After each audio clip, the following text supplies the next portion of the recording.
The Promise Part 8.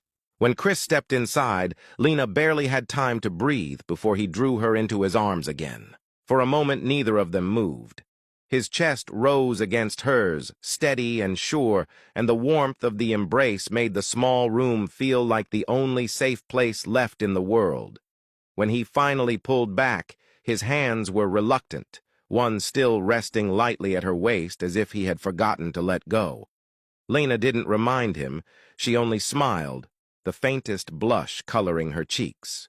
He cleared his throat. "Have you eaten?" "I drank some porridge," she said. "No appetite. And you?" "I could order something." Then, almost shyly, "Or maybe you could make me that African porridge you talked about." She laughed. "You've never tasted it?" "Never. But tonight I'm ready to try anything new."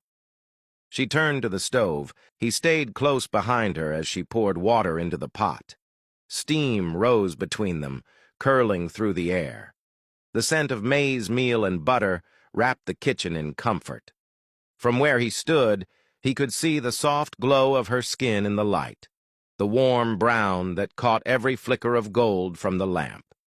He thought how he had never stood this near to a woman who carried sunlight in her color. Lena felt his gaze. She didn't need to turn to know it was there. It made her heart beat faster, though she kept stirring as if nothing had changed. When the porridge thickened, she handed him a spoon. "Here, taste." He blew on it, tasted, and smiled. "I didn't know food could feel like kindness." Chris lifted the spoon slowly, tasting the porridge with quiet curiosity. It was warm, smooth, different from anything he remembered. He couldn't recall the last time he had porridge. It felt like something from another life. "Thank you so much," he said softly, his voice low, sincere. Lena smiled, watching him as he ate. After a few bites, Chris chuckled. "Are we only having porridge?" She laughed gently. "No, I told you. I'll cook something."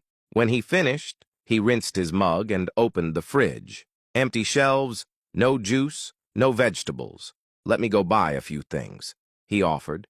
Lena pointed to a small glass jar with coins and folded bills. "Take some from there." He shook his head.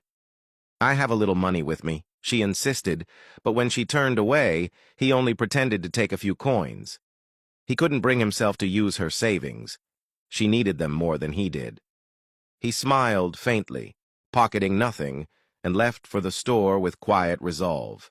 Minutes later, he returned, not just with juice, but bags of fruit, vegetables, and rice.